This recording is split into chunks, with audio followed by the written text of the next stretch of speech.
Hello दोस्तों, फिर से एक नया वीडियो लेकर आ चुका हूं। देखो दोस्तों, ये बात तो हम सब जानते ही हैं कि भारतीय सेना दुनिया की सर्वोच्च सेना में से एक है और उनके कई ऐसे रेजिमेंट्स हैं जिन पर हर एक भारतीय को आज गर्व है। पर अगर भारत की सबसे खूंखार रेजिमेंट और दिल रेजिमेंट की बात करें तो वो है गोरखा रेजिमेंट, जिसे दुश्मन भी खौफ खाता है। पर कई लोगों का सवाल था कि गोरखा का सिलेक्शन कैसे होता है और उस रेजिमेंट की सैलरी क्या होती है। गोरखा रेजिमेंट के जाने के लिए किन किन कठिनाइयों का सामना करना पड़ता है और गोरखा और एनर्जी कमांडो में डिफरेंस क्या होता है, और ऐसे कई सारे सवालों को हम इस वीडियो में विस्तार से समझाएंगे। इसलिए अगर हमारी तरह आप भी इंडियन आर्मी से प्यार करते हैं तो इस वीडियो को लाइक करें और कमेंट में जय हिंद लिखना मत भूलिएगा। नमस्कार दोस्तों, आज का और एक इन्फॉर्मेटिव वीडियो में आपका स्वागत है और ऐसी बहुत सारी इन्फॉर्मेटिव वीडियो के लिए हमारे चैनल को सब्सक्राइब करना ना भूलें। तो आइए वीडियो को विस्तार से शुरू करते हैं। इंडियन आर्मी की गोरखा रेजिमेंट को दुश्मनों का साथ बहुत ही बहादुरी से लड़ने के लिए जाना जाता है और इसके लिए भारत के फील्ड मार्शल सैम मैनेक्स का कहना है कि अगर कोई व्यक्ति कहता है कि उसे मरने से डर नहीं लगता तो या तो वो झूठ बोल रहा है या तो वो गोरखा है, क्योंकि गोरखा रेजिमेंट इंडियन आर्मी के साथ साल 1815 से जुड़े और तब से आज तक कई लड़ाइयों में गोरखा कमांडो ने इंडियन आर्मी के साथ अपनी बहादुरी और अपनी जाबाजी का प्रदर्शन दिखाया है और कई बार योगदान भी दिया है। वैसे तो दुनिया के सिर्फ 3 देशों में ही, जैसे इंडिया, नेपाल और भूटान के पास ही गोरखा रेजिमेंट है, जिसमें गोरखा सैनिकों का जो ट्रेनिंग सिर्फ 3 फेजों में होती है जो तकरीबन 9 महीने तक चलती हैं।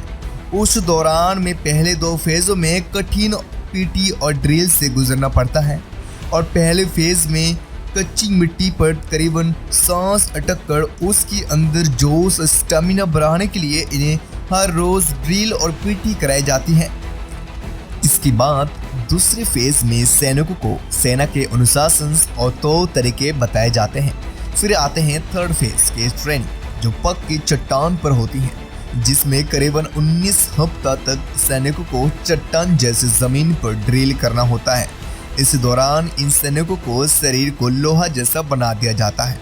आगे आने वाली कोई भी मुसीबत का सामना करने से गोरखा रेजिमेंट ना डरे, इसलिए आम रेजिमेंट के मुकाबले गोरखा कमांडो की ट्रेनिंग बिल्कुल अलग होती है। इसके अलावा गोरखा कमांडो अपनी हथियार के लिए काफी प्रसिद्ध है, जिसकी नेपाली भाषा में कुकरी कहा जाता है।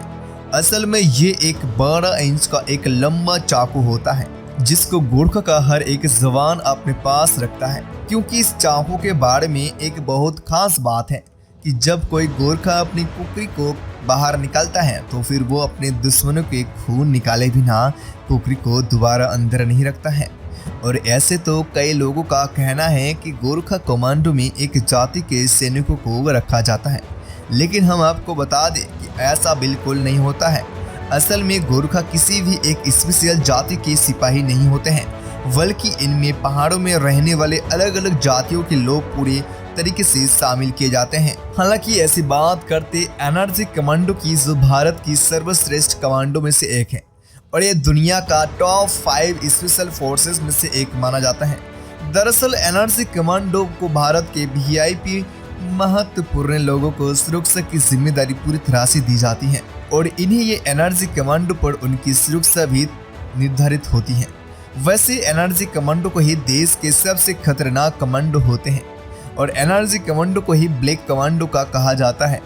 इसलिए हमारे देश के प्रधानमंत्री से लेकर तमाम महत्वपूर्ण राजनेताओं को सुरक्षा के लिए एनर्जी कमांडो को ही तैनात किया जाता है, क्योंकि एनर्जी कमांडो प्रतिक्षण किसी भी स्थिति में हर एक मुसीबत से पूरी तरह से निपटने के लिए तैयार रहते हैं। जबकि एनर्जी कमांडो का कहना है कि वो अपने देश की रक्षा करने के लिए अपनी जान तक कुर्बान कर सकते हैं। जैसे गोरखा की ट्रेनिंग बहुत सख्त होती है, उसी तरह एनर्जी कमांडो का ट्रेनिंग भी बहुत कठिन होती है।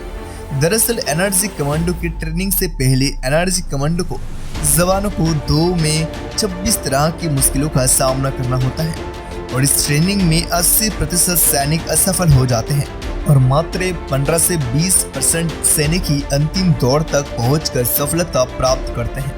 और इसके बाद अंतिम दौर में आए सैनिकों को 90 दिन यानी 3 महीने तक एक फाइल्स ट्रेनिंग दी जाती है और एनर्जी कमांडो को शुरुआत में ही 18 मिनट के अंदर 26 एकड़ में होते हैं और 180 मिनट ऑब्स्टिकल को मात्र 20 से 25 मिनट में पूरा करना होता है।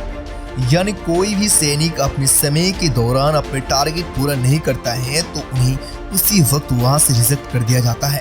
यानी एनर्जी कमांडो बनने के लिए अपने टारगेट सिर्फ 9 मिनट में ही पूरा करना होता है, तभी जाकर कोई एनर्जी कमांडो बन पाता है। दरअसल गोरखा कमांडो की सैलरी देखे जाए तो ग्रामीण गोरखा राइफल्स में पर 1000 सैनिकों को लगभग 7.7 लाख से लेकर 9.5 लाख के आसपास सैलरी दी जाती है। और वो एनर्जी कमांडो की सैलरी देखी जाए तो मिडिल पोर्ट के मुताबिक एनर्जी कमांडो हर महीने 84,000 से लेकर 2.5 लाख रुपीस तक कमाते हैं। जबकि एवरेज सैलरी की बात करें तो एनर्जी कमांडो के करीबन 1.5 लाख रुपए महीना मिलता है।